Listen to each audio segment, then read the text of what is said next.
Hello friends, welcome to my channel excellent coaching. आज हम last unit पढ़ेंगे eating disorder के बारे में।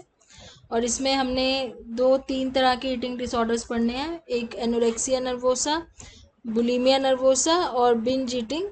और ये क्यों होते हैं डिसऑर्डर्स और कैसे इनको डायग्नोस किया जाता है, ये चीज़ें इसमें इंपॉर्टेंट है। यहाँ इंट्रोडक्शन में ये बता रहे हैं कि ईटिंग डिसऑर्डर्स जो हैं वो साइकेट्रिक उसमें आते हैं, साइकेट्रिक क्लासिफिकेशन सिस्टम में आते हैं, क्योंकि ये साइकोलॉजिकल रीजंस की वजह से होते हैं। वैसे तो ये ईटिंग डिसऑर्डर्स हैं, पर इनका जो कॉज है वो फिजिकल वो नहीं है, मतलब ये फिजिकल एलिमेंट में नहीं गिने जाते हैं। इनको हम साइकोलॉजिकल डिसऑर्डर्स में ही काउंट होते हैं, because of the mental state जिस वजह से ये डिसऑर्डर्स होते हैं। डेफिनेशन में बताया हुआ है कि eating disorder is when a person Yeats और रिफ्यूज टू ईट्स। मतलब या तो वो खाना खा रहा है या बिल्कुल ही नहीं खा रहा है in order to satisfy a psychic need, लेकिन वो अपनी फिजिकल नीड पूरा करने के लिए नहीं खा रहा है, वो साइकोलॉजिकल नीड पूरा करने के लिए खा रहा है। वो साइकोलॉजिकल नीड क्या हो सकती है वो हम आगे अभी देखेंगे। तो यूजुअली हम खाना खाते हैं तो हम फिजिकल नीड पूरा करने के लिए खाते हैं, लेकिन अगर आप साइकोलॉजिकल नीड की हिसाब से खा रहे हो तो वो ईटिंग डिसऑर्डर है। और ये तीन तरह की है, anorexia nervosa, bulimia nervosa and binge eating disorders हैं। इन सबके सिम्टम्स भी अलग अलग होते हैं। और वेस्टर्न कंट्रीज़ में ईटिंग डिसऑर्डर्स ज़्यादातर देखे गए हैं, क्योंकि ये किस चीज़ से रिलेटेड है, अपने आप को, अपनी जो इमेज है, बॉडी इमेज, उससे रिलेटेड है। तो वेस्टर्न कंट्रीज़ में जैसे गर्ल्स के केस में या बॉयज़ के केस में भी बॉडी इमेज मेंटेन करने का एक बहुत बड़ा ट्रेंड है, और वो एक नेसेसिटी भी है वहाँ के लोगों की, अपने आप को बहुत अट्रैक्टिव दिखाने के लिए। तो इसलिए वहाँ पे ईटिंग डिसऑर्डर्स बहुत ज़्यादा होते हैं। इनको चेक करने के लिए, डायग्नोस मेजर करने के लिए ईटिंग एटीट्यूड टेस्ट वगैरह किए जाते हैं।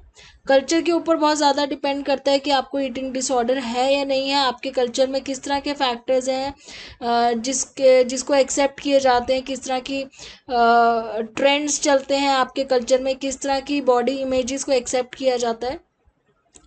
तो इसीलिए वेस्टर्न कल्चर में ये चीज़ ज़्यादा है। अगर इंडियन कल्चर की हम बात करें तो इंडियन कल्चर में भी अब ये चीज़ आने लग गई है। जब से वेस्टर्नाइजेशन हुई है तब से ईटिंग डिसऑर्डर्स इंडिया में भी बहुत ज़्यादा प्रेवलेंट होने लग गया है। तो पहले हम अमेरिका के बारे में बात करेंगे कि बहुत सारी ऐसी स्टडीज़ हैं जिन्होंने ये आइडेंटिफाई किया है कि अमेरिकन सोसाइटी की जो सोशो कल्चर फैक्टर्स हैं उसकी वजह से ईटिंग डिसऑर्डर्स डेवलप हुए हैं। उनके में जो दिखावा है अपनी बॉडी इमेज को लेके, अपनी स्लिम साइज को लेके, वो सारे रीज़न हैं। ये ईटिंग डिसऑर्डर्स के जो भी कॉजेज़ हैं वो सारी रीजंस की वजह से है। Eating disorders are associated with upper socio economic status, ये चीज़ गलत है कि सिर्फ जो हायर इकोनॉमिक स्टेटस वाले लोग हैं उन्हीं को ईटिंग डिसऑर्डर्स होते हैं। वही हैं जो ईटिंग डिसऑर्डर्स जो हैं उस चीज़ को वो मतलब उनके अंदर ही मिलेंगे, ये चीज़ गलत है। ऐसा नहीं है, ईटिंग डिसऑर्डर्स जो है वो किसी भी इकोनॉमिक स्टेटस ग्रुप हो, हर जगह पे ही। इवन ये देखा गया कि जो बुलिमिया नर्वोसा है वो तो लोअर इकोनॉमिक स्टेटस में और भी ज़्यादा है।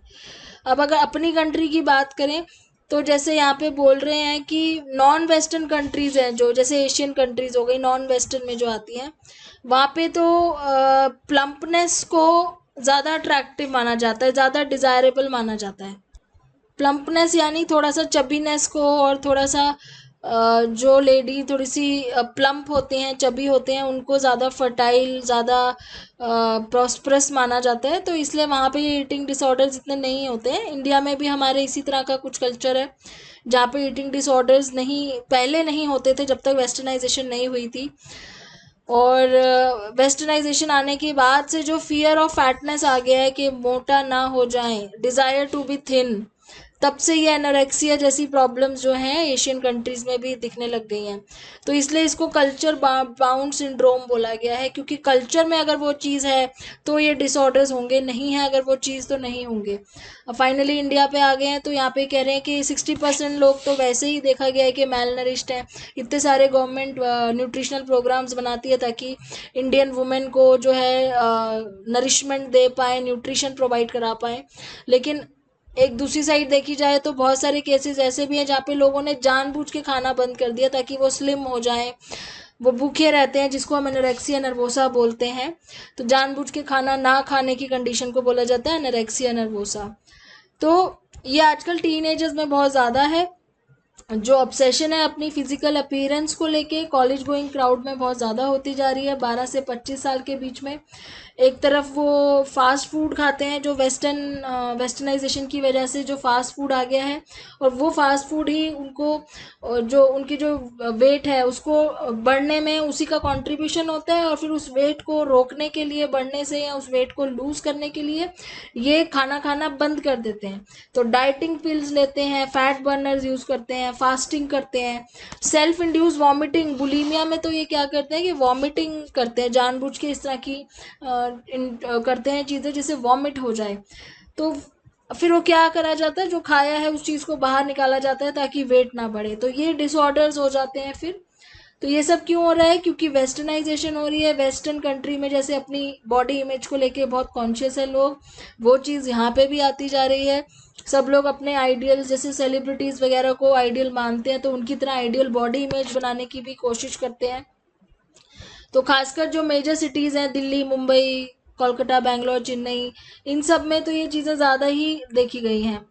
और ये दोनों मेल्स और फीमेल्स दोनों में ही है, ऐसा नहीं कह सकते सिर्फ फीमेल्स ही आजकल बॉडी इमेज को लेके बहुत कॉन्शियस है।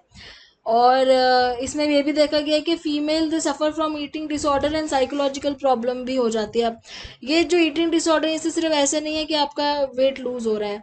अगर अगर हम आगे सिम्टम इसके देखेंगे, तो जब आपको ये डिसऑर्डर्स हो जाते हैं, उसके साथ साथ आपको और भी फिजिकल प्रॉब्लम्स आपकी बॉडी में हो जाती हैं, और भी बीमारियां लग जाती हैं, साथ साथ psychological problems, low self esteem, fear of rejection, बहुत सारी चीज़ें होती हैं। तो यहाँ पे आगे देखते हैं टाइप ऑफ ईटिंग डिसऑर्डर। तो 3 तरह के हैं। एनोरेक्सिया नर्वोसा है, जिसमें खाना खाना बंद कर देते हैं ताकि बॉडी का वेट ना बढ़े, जानबूझ के भूखे रहना ताकि फैट ना बढ़े, और लो वेट हो जाता है बहुत ज़्यादा डाइटिंग की वजह से। कई बार तो स्केलेटल अपीयरेंस हो जाती है, स्केलेटल मतलब हड्डियाँ दिखने लग जाती हैं, इतना ज़्यादा मतलब वीक हो जाती है बॉडी। और ये जब एक्सट्रीम केसेस होते हैं इन सब चीज़ों के, तो आप हॉस्पिटलाइज भी करना पड़ता है, कई बार डेथ भी हो जाती है लोगों की। बुलिमिया नर्वोसा में ये थोड़ा सा समझना पड़ेगा, इसमें पहले बिंज ईटिंग करते हैं। बिंज ईटिंग मतलब खूब सारा खा लेते हैं, फिर उसके बाद उनको गिल्ट फीलिंग होती है कि हमने ज़्यादा खा लिया, तो उसको बाहर निकालने के लिए वो वॉमिटिंग करते हैं या लेग्जेटिव का यूज़ करते हैं किसी तरीके से कि वो खाना बाहर निकल जाए। तो लूज मोशंस के थ्रू या वॉमिटिंग के थ्रू या फास्टिंग के थ्रू। तो इसमें दो चीज़ें हैं, जैसे एनोरेक्सिया में तो खाते ही नहीं है, बुलीमिया में वो पहले बिंज ईटिंग कर लेते हैं, उसके बाद उसको बाहर निकालने की कोशिश करते हैं, उसको एडजस्ट करने की कोशिश करते हैं, कंपनसेट करने की कोशिश करते हैं। और इससे जो बॉडी जो है वो बहुत डिस्टॉर्टेड सी बन जाती है, बॉडी की जो शेप है वो बहुत डिस्टॉर्टेड हो जाती है। और इसके पीछे जेनेटिक फैक्टर्स हो सकते हैं, psychological, socio cultural factors. Binge eating का मतलब है जो बहुत ज़्यादा खाते हैं। जैसे बुलीमिया में क्या है कि वेट कंट्रोल बिहेवियर इतना प्रेजेंट नहीं होता है। बिन बुलीमिया में वेट कंट्रोल मेजर बहुत प्रेजेंट होता है, इसमें नहीं होता है बिंज ईटिंग में।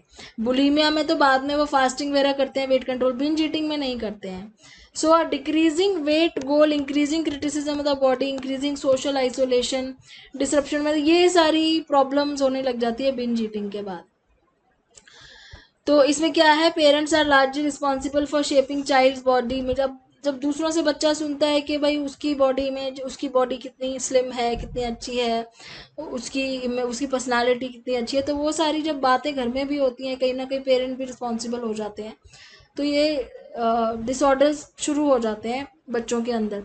डिप्रेशन साथ साथ आ जाता है इन सब चीज़ों के, क्योंकि पहले ही अपनी बॉडी इमेज को लेके बहुत ज़्यादा लो, वर्थलेस फील करते हैं। स्ट्रेस होता है, जेनेटिक्स भी एक इम्पॉर्टेंट फैक्टर है इसमें। It has been observed that those who suffer from anorexia are usually sensitive, intelligent people. ये वो लोग होते हैं जो बहुत सेंसिटिव होते हैं, जिनको बहुत जल्दी फील हो जाता है अगर उनकी बॉडी इमेज को लेके कोई उनको कुछ बोल देता है। और अगर अनहेल्दी ईटिंग हैबिट्स हैं, घर पे खाना ढंग से नहीं खा रहे हैं, हैबिट्स गलत है खाने की, टाइम पे मील नहीं मिल रहा है, मील खाने में अच्छा नहीं लग रहा है, पेरेंट्स बचपन से मील टाइम पे लेने की और न्यूट्रिशन मील खाने की आदत नहीं डाल रहे हैं, एक बॉन्डिंग टाइम नहीं क्रिएट किया जा रहा है मील टाइम को, तो ये सारी चीज़ें भी लीड करती हैं इस तरह के डिसऑर्डर्स में। तो बैलेंस डाइट देनी बहुत ज़रूरी होती है। बैलेंस डाइट मतलब जिसमें आपके जितने भी रिक्वायर्ड अमाउंट ऑफ प्रोटीन्स और कार्बोहाइड्रेट, फैट्स, ये सारे न्यूट्रिशन है वो प्रेजेंट होने चाहिए। एंड पीयर प्रेशर भी एक रीज़न है बोल रहे हैं, क्योंकि पीयर प्रेशर की वजह से एक दूसरे से ज़्यादा अट्रैक्टिव लगना, एक दूसरे से ज़्यादा पतला होना, ये सारी चीज़ें जो हैं इनकी वजह से लोग डिसऑर्डर्स में फंस जाते हैं। तो अब एनोरेक्सिया की डिटेल में बात करते हैं। तो यहाँ पे कह रहे हैं कि एनोरेक्सिया का जो लिटरल मीनिंग है वो है nervous loss of appetite. Anorexia nervosa means आप नर्वस होके भूख चली जाती है। क्यों नर्वस होना है? क्योंकि अपने आप को स्लिम करना चाहते हैं, वेट कम करना चाहते हैं। तो ये लोग रेसिपी बुक्स पढ़ते हैं, मील्स बनाते हैं, शॉपिंग करते हैं, रेस्टोरेंट्स पे काम करते हैं, बट वो खाना नहीं खाते हैं, अपने आप को खाना खाने से हमेशा रोकते हैं। इसका डायग्नोसिस कैसे होता है?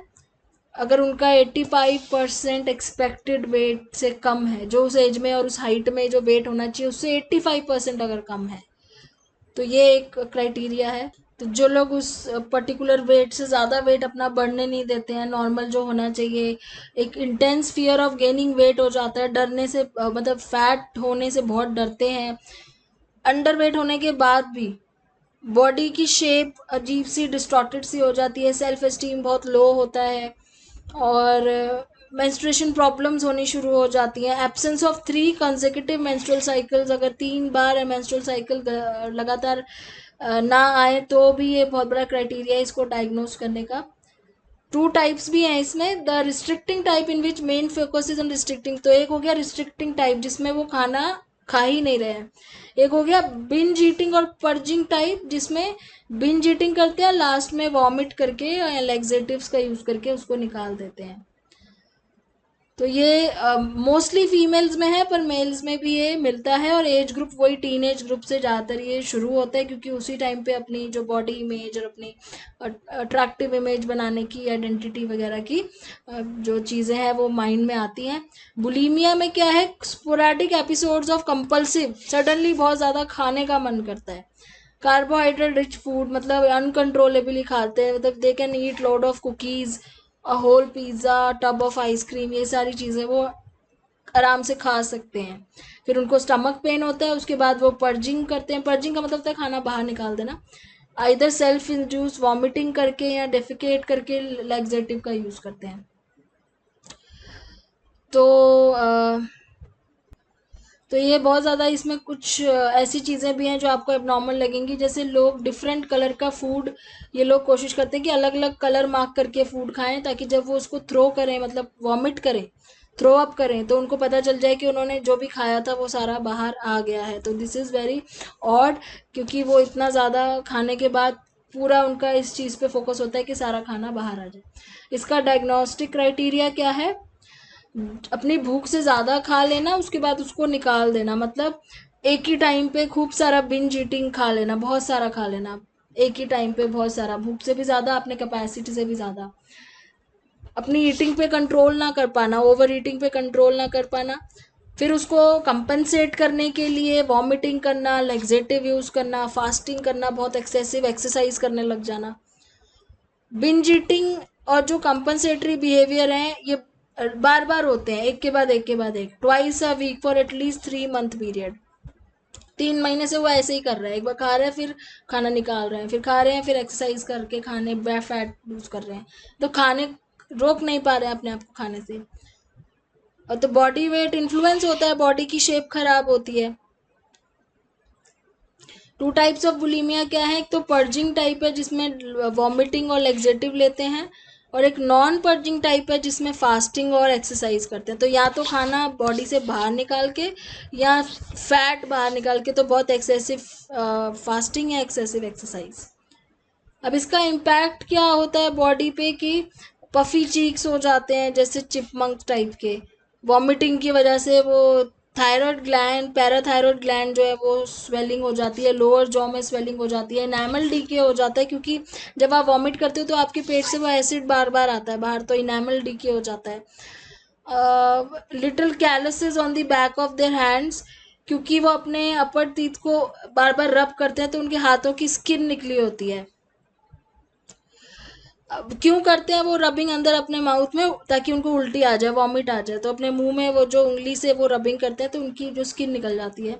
Bulimia sufferers also have problem digestive track में। ऑब्वियसली आप रोज रोज वॉमिट करोगे तो, या ज़बरदस्ती आप जाके डिफिकेट करोगे तो आपकी डाइजेस्टिव ट्रैक में प्रॉब्लम्स हो जाएंगी, डिहाइड्रेशन होगा, न्यूट्रिशनल इम्बैलेंस हो जाएगा, एंग्जाइटी, डिप्रेशन, ये सारी चीज़ें जो बहुत ही डेंजरस हो सकती हैं।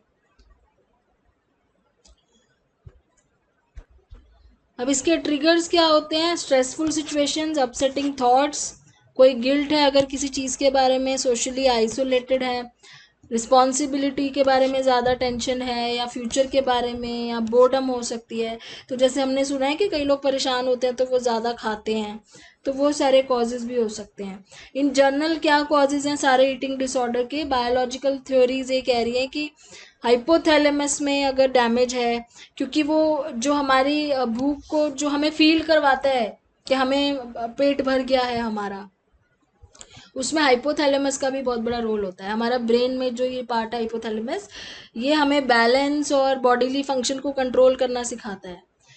The endocrine system consist of gland, hypothalamus, the pituitary gland, adrenal, ये सारे हमने पढ़े हुए हैं 11th में। तो ये कम्युनिकेट करते हैं हॉर्मोन्स के थ्रू हमारी पूरी बॉडी में, जिससे हमें ये फील होता है कि हमारा पेट भर चुका है। तो हमारा एक वेट सेट पॉइंट होता है यूजुअली, जहाँ पे हमारा वेट एक एज में रहता है।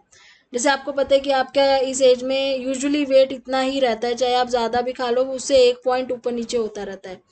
तो वो कौन कंट्रोल करता है? वो हाइपोथैलेमस करता है। तो जो लेटरल हाइपोथैलेमस है वो हंगर एक्टिवेट करता है, और जो वेंट्रोमीडियल हाइपोथैलेमस है ये हंगर रिड्यूस करता है। ये दोनों एक साथ काम करते हैं। जब आपको भूख लगती है तो लेटरल हाइपोथैलेमस एक्टिवेट होता है, जब आपका पेट भरने लगता है तो वेंट्रोमीडियल एक्टिवेट होता है, तो आप खाना खाना बंद कर देते हो। तो इससे आपका वेट सेट पॉइंट एक बना रहता है, जिससे आपकी बॉडी उसी नेचुरल बॉडी वेट में रहती है। तो मेटाबॉलिक रेट भी उसी हिसाब से चलता रहता है। मेटाबॉलिक रेट बढ़ता है तो वेट कम होता है, मेटाबॉलिक रेट स्लो हो जाता है तो वेट बढ़ना शुरू हो जाता है। और ये सब चीज़ें आपके जेनेटिक के ऊपर भी डिपेंड करती है कि आपके पेरेंट्स की क्या मेटाबॉलिज्म है, उनका जीन्स जो आपके पास हुए हैं उस पर भी बहुत सारी चीज़ें डिपेंड करती हैं। तो बायोलॉजिकल थ्योरीज यही कह रही हैं कि या तो ब्रेन डिसफंक्शन हो जाता है, या न्यूरोट्रांसमीटर्स में प्रॉब्लम आ जाती है, और या जीन्स की वजह से हो सकता है कि पेरेंट्स में कुछ ऐसा था, डिसऑर्डर थे या कुछ थे जो आपके अंदर भी आ गए हैं। तो ये बायोलॉजिकल फैक्टर्स हैं, जिसमें नेचर नर्चर दोनों ही चीज़ों के बारे में बात कर रहे हैं। नर्चर में क्या है? जैसे पेरेंट्स ने टाइम पे खाना खाने की आदत नहीं बनाई है, या न्यूट्रिशनस मील खाने की आदत नहीं बनाई है, नर्चर ठीक से नहीं किया है। उसके उसके अलावा जो ज़्यादा जो फोकस जो दिया जाता है वो कल्चरल थ्योरीज को दिया जाता है, कि कल्चर बहुत ज़्यादा, क्योंकि वेस्टर्न सोसाइटी में इतना ज़्यादा क्यों है ये? क्योंकि वहाँ का कल्चर ऐसा है कि वहाँ पे थिन और स्लिम साइज को ज़्यादा बेटर माना जाता है। तो कल्चर का भी एक बहुत बड़ा रोल हो जाता है। जैसे हम मीडिया के थ्रू देखते हैं, या जो भी सेलिब्रिटीज़ को देख के इन्फ्लुएंस होते हैं, खासकर एडोलेसेंट एज में, तो उस वजह से वो जो अट्रैक्टिवनेस का स्टैंडर्ड बन जाता है, उसको फॉलो करने के चक्कर में, अपनी बॉडी इमेज बनाने के चक्कर में, और जो आपके कल्चर में जो चीज़ चल रही है आप सबसे सुनते हो, तो ये सारी चीज़ें कहीं ना कहीं इफ़ेक्ट करती हैं आपकी ईटिंग हैबिट्स वगैरह को। मीडिया का भी रोल होता है, एनवायरनमेंट का, घर का एनवायरनमेंट कैसा है। अगर घर में ही आपको इतना मोटिवेट किया जा रहा है कि आपको पतला होना है, आपको पतला होना है, तो वो चीज़ें आपको कहीं ना कहीं इफेक्ट करती हैं। फैमिली थ्योरीज में कह रहे हैं, जैसे फैमिली भी तो एक मिनी सोसाइटी है, तो यहीं से तो शुरुआत होती है ईटिंग डिसऑर्डर्स की। तो जहाँ जिन फैमिलीज में थिननेस को लेके, जैसे आपने इंडिया में भी सुना होगा कि किसी की मैरिज होने वाली होती है तो सब उसको बोलते हैं कि थोड़ा वेट लूज कर लो, क्योंकि एक आइडियल ब्राइड का वेट इतना नहीं होना चाहिए। तो ये सारी जो थिंकिंग है ना, ये कहीं ना कहीं इफेक्ट करती हैं। तो जो सुनते हैं ये चीज़ें वो उसको फॉलो करना शुरू कर देते हैं। Family therapist Salvador Minuchin is a leading system theorist who has suggested that enmeshed family pattern often leads to development of eating disorder in one of the children. Enmeshment occurs when parent and child are overly involved in each other's life. On the other hand enmeshment can create, मतलब ज़्यादा ही अगर आप अपने एक दूसरे की life में involve हो रहे हो, इवन उनकी बच्चों की बॉडी इमेज को लेके और ये सब चीज़ों को लेके भी आप involve, parent as a parent आप इन्वॉल्व हो रहे हो, तो वो कहीं ना कहीं ईटिंग डिसऑर्डर्स क्रिएट कर सकती हैं अगर आपने उनको पॉजिटिव चीज़ें नहीं दिखाई हैं। और ये एडोलेसेंट टाइम पे सबसे ज़्यादा होता है, जब आइडेंटिटी के लिए वो सर्च करते हैं अपनी, उस टाइम वो अपनी आइडेंटिटी बनाने की कोशिश करते हैं। और अगर उस टाइम उनके माइंड में ये चीज़ आ गई कि अगर मैं मोटा हूँ या मोटी हूँ तो मेरा ग्रुप नहीं बन पाएगा, मेरे फ्रेंड्स नहीं बन पाएंगे, तो ये सारी प्रॉब्लम्स वहीं से शुरू होती है। तो फैमिली थेरेपी भी करी जाती है, क्योंकि घर से ही आप उसको मोटिवेट या डीमोटिवेट कर सकते हो। और ये ज़्यादातर वो लोग होते हैं जो बहुत इंटेलिजेंट होते हैं, हर चीज़ में परफेक्ट होते हैं, अपनी बॉडी को कंट्रोल करने में थोड़ा पीछे रह जाते हैं और डिसऑर्डर्स क्रिएट हो जाते हैं। अदर पॉसिबल कॉजेज में ये कह रहे हैं कॉग्निटिव बिहेवियर या साइकोडायनेमिक थ्योरीज हैं, जो कॉजेज समझाने की अपने तरीके से कोशिश करती हैं। तो एनोरेक्सिया, जो एनोरेक्सिक होते हैं वो क्यों भूखे रहते हैं, क्योंकि वो परफेक्ट होना चाहते हैं, आइडियल वेट गेन करना चाहते हैं। उनको लगता है कि हम ये वेट गेन आइडियल हमारा हो जाएगा, पतले हो जाएंगे तो हमें लोग एडमायर करेंगे, और इसकी वजह से वो उनको रिवॉर्ड की तरह, एक तरह के से जो उसको एडमिरेशन मिलती है, एडमायर करते हैं लोग, अप्रिशिएट करते हैं उनके वेट लॉस को, उनकी फिगर को, वो उनको और ज़्यादा रीइंफोर्समेंट मिलती है, फिर वो फिर से उस चीज़ को कंटिन्यू करते हैं। तो ये थोड़ा बिहेवियरल थ्योरिस्ट वाला रीइंफोर्समेंट रिवॉर्ड वाला पार्ट भी यहाँ पे आया हुआ है। तो psychiatrist Heil Brunch was particularly influential in cognitive and dynamic understanding of anorexia and bullying. She argued that disturbed mother child interaction lead to ego deficiencies in child. तो अगर मदर चाइल्ड के इंटरेक्शन में disturbance है तो क्या होगा, बच्चे की ईगो डेफिशिएंसीज होंगी, बच्चे में poor sense of autonomy and control होगा, और उसकी वजह से कॉग्निटिव डिस्टर्बेंसेस होंगी। अब parent fail to respond to their children effectively, जब पेरेंट नहीं रिस्पॉन्ड करते हैं, बच्चा रोता है, नहीं उसकी बात समझते हैं, तो child might be tired, hungry और scared. The parent will give food for comfort, children treated this way fail to develop cohesive self. तो कहने का मतलब है कि जब पेरेंट उस बच्चे की नीड को नहीं समझ पाते हैं तो धीरे धीरे वो जो डिसकम्फर्ट है वो कॉग्निटिव डिस्टर्बेंसेस में क्रिएट होता है, वो डेफिशिएंसीज बनती हैं, और इस तरह से जो ईटिंग डिसऑर्डर्स और दूसरे टाइप के और डिसऑर्डर्स डेवलप होने शुरू हो जाते हैं। ट्रीटमेंट में शुरुआत होती है एंटी डिप्रेसेंट से, क्योंकि ये सारी चीज़ें कोमॉर्बिडिटी के साथ आती हैं। इसमें एंजाइटी होती है उन लोगों को, डिप्रेशन होता है। जैसे एनोरेक्सिक को एपेटाइट स्टिमुलेंट दिए जाते हैं जिनसे उन्हें भूख लगे ज़्यादा, वो खाने का मन करे उनको। Biological treatment show that 33% cases there is a drop out from the treatment. Drop out मतलब इतने सारे लोग छोड़ के ही चले जाते हैं biological treatment compare to cognitive therapy. Cognitive therapy ज़्यादा बेटर है, बातचीत करके, कॉग्निशंस को चेंज करके, बिलीफ को चेंज करके, रेदर देन बायोलॉजिकली उनको कोई दवाई दे के या उस तरीके से। तो मेडिकेशन इतना काम नहीं करती इसमें, क्योंकि इसका रीज़न ही साइकोलॉजिकल है। फैमिली ट्रीटमेंट में क्या है कि फैमिली को बुलाया जाता है, मिल के बैठ के मीटिंग होती है, फैमिली थेरेपीज में उनके साथ भी बात होती है, क्योंकि फैमिली को उनको सुपरवाइज करना है, तो उनके साथ बैठ के इंटरवेंशन प्लान किए जाते हैं। कॉग्निटिव बिहेवियरल ट्रीटमेंट में उनके थॉट्स और फीलिंग्स और ईटिंग बिहेवियर के बारे में बात की जाती है, और उनकी जो नेगेटिवली रीइंफोर्स थॉट्स हैं उनको रिमूव किया जाता है। जैसे उनको किसी ने बोला होता है कि आप पतले होके बहुत अच्छे लगते हो, तो ये गलत उनके माइंड में जो एजम्पशन क्रिएट किया जा रहा है, तो इस एजम्पशन को चेंज करने की कोशिश की जाती है। जो क्लाइंट का बिलीफ सिस्टम है ना बॉडी इमेज को लेके, उसको एग्जामिन किया जाता है कि वो क्या ऐसा सोचता है जिस वजह से वो ऐसे कर रहा है, और वो नेगेटिव थॉट्स वगैरह को हटाने की कोशिश की जाती है। साइकोनाटिक ट्रीटमेंट में weekly to 5 times a week individual therapy दी जाती है। और थेरेपी में क्या होता है, अनकॉन्शियस मोटिवेशन को टारगेट किया जाता है, उसको कॉन्शियसनेस में लेके आया जाता है। थेरेपिस्ट और क्लाइंट का रिलेशनशिप बहुत इंपॉर्टेंट होता है ये सब चीज़ें एक्सप्लोर करने के लिए, और जो भी क्लाइंट के डिज़ायर्स होते हैं, अनकॉन्शियस जो भी होते हैं, उसके ऊपर बात करी जाती है। तो इस तरीके से ये ट्रीटमेंट होती है। ये वाला यूनिट ख़त्म है, इसके साथ साथ आपका ये कोर्स ख़त्म हो गया है। अब नेक्स्ट वीडियो में हम नए कोर्स के साथ स्टार्ट करेंगे। Thanks for watching.